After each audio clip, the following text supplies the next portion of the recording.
Hello everybody, it's right here, and today I'm going to be showing you how to connect a bunch of furnaces into the industrial conveyor system. So we'll be able to put all of our ore into the box. We can put as many stacks as we want as long as it fits and enough space for it to deposit all of our smelted material back into the box. So you'll be able to smelt many stacks of ore overnight, and you won't even have to keep depositing or logging back on to deposit more or anything like that. So we can see it just keeps filling back up and we don't have to do anything. As long as there's ore in here, we'll be set. You can do this with furnaces, you just have to put wood in here, but I'm going to be showing you how to do with electric furnaces, as you're going to need a little bit more of a setup to power everything. And yeah, let's get right into the video. So we can go over here into this box containing everything that we need. So as I said, we can choose anything. It can be a furnace or electric furnace. I'm going to be going with the electric furnace because we're going to have to connect some other stuff. If you are using regular furnaces, you're not going to need an electrical branch or a splitter, but this video we're going to use this, so we need the electrical branch and the splitter. So the electric furnace uses 3 power each, so we have to keep that in mind for our small rechargeable battery, as we only can use up to 15. Usually people only have about 3 furnaces, so that's 9 power, and that's what I'm going to be showing today is 3 furnaces. I'm not sure when they changed this. I just want to let everyone know. I actually have no idea when they changed this. But electrical branches, splitters, switches, whatever, does not use power anymore. It used to use 1 each, so it would use quite a bit more power, especially when you only could have up to 15 for a small rechargeable battery. So we're just going to have 9 power for the electric furnaces, and we're going to need 1 for the industrial conveyor. So that's about 10 power, which will leave us a bit over, about 5 power left, but that means we'll be able to power this pretty easily with 1 solar panel. We need however many storage adapters. We're going to need a storage adapter for our large box. You can also use a small wooden box or those vertical barrels, which have a smaller footprint for the floor, so you'll be able to fit more stuff in the room. But I think you need a DLC or something for that, so I'm just going to be using the large wood box, because that's just what the average player has access to. So again, we're going to need 1 storage adapter for the box, and however storage adapters equal to the amount of furnaces we have. We're going to have 3 furnaces, so we're going to need another 3 adapters, which makes it 4 in total.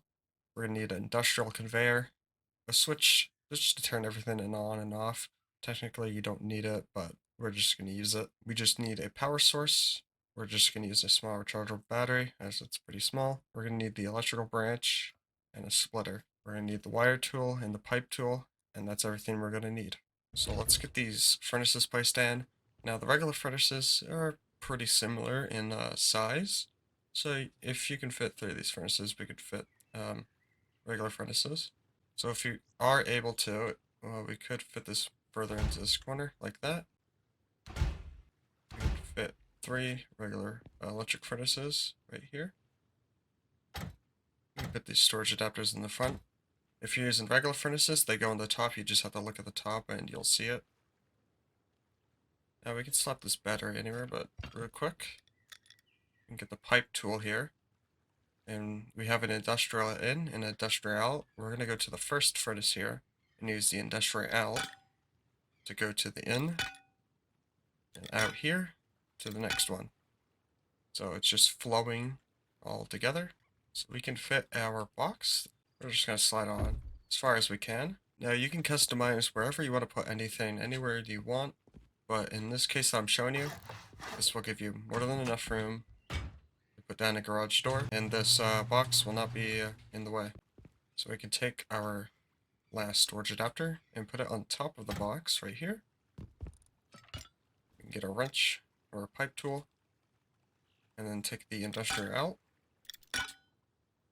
Make it look neat. You don't have to, you can run it directly, it really doesn't matter. This is to make it look more neat. And then we can just run it right in. Alright, we can take the conveyor.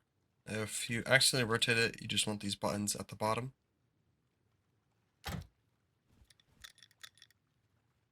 And then we can take the output. Now we can just run it behind here, so we don't really see it. And then put it in the input right here for our first furnace that we had. So items can go through here into our first one, and they'll split across these, and when it's cooked up, it'll go right into our box. And now this won't work unless we have a cycle combining through all of them. So we're going to have to take this output. We can run it wherever we want. We can run it up the wall here. Across. Just make it however you want. It doesn't matter as long as you have enough distance and connect everything. So we're taking the output of the storage adapter right there, and we're going to run it into the input of this industrial conveyor. And now we go. Now we have a cycle. So when we put items in the box, it will output into our conveyor, cook it up, and then it will bring all the items that are smelted into here. And you won't have to set up anything, the game does it for you. And if it's charcoal, because it's regular furnaces instead of electric, it will also bring all the charcoal into your box. Now that we got everything set up, we need to power it. Again, it doesn't matter what you use. If we just have 3 furnaces, we could fit one more, and we would have enough power from this small battery. So we can put it wherever we want. Alright, we can put a switch down. We can run the output of our battery up to this switch. There we go. Neat, like that. I'm going to use an electrical branch here. We can change the branch off power to 1. Okay, so we're going to take the power out.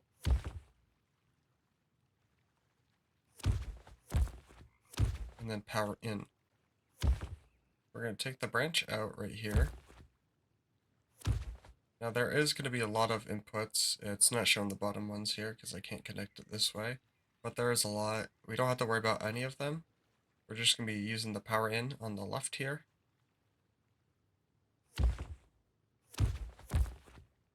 Alright. Now when we turn this on, all we need is that one branch off power to power this. And since this conveyor is not actually on, it's not using any power. If we press the interact, which is E by default, it's on. Now it's only using 1 power. Just make sure you're getting some power into your battery from an external source. 1 large solar panel should be good enough, but you might need to, depending on your setup. But I should be able to run this pretty well with just 1 solar panel.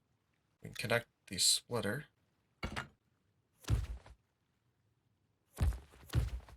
Now that we've connected the splitter, we can split the power into all of these.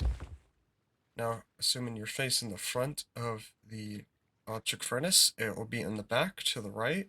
That's where you can plug it in. This is the only connection that the electric furnace has. Fortunately, it does not have a pass-through, so we're going to need a splitter to connect all of them. Just like that, they're all connected. We switch it on, and we can see all of them are on. Now, since they are 3 power each, we got a total active usage of 9. And if we turn on our conveyor, that makes it 10. So here it is. This is the setup complete. Alright, so we can say we came back from a good farming session. We got plenty of metal ore and sulfur ore.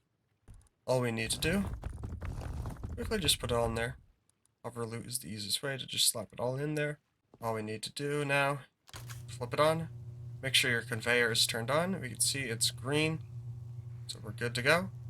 And now that it's making sound, and you can see the metal ore and the sulfur ore, so that means it's cycling through. And if we see over here, it's clearly gone through, and it's smelting up. And we can look at the output, and it's just going to vanish, just like that. And now we're getting it into our box.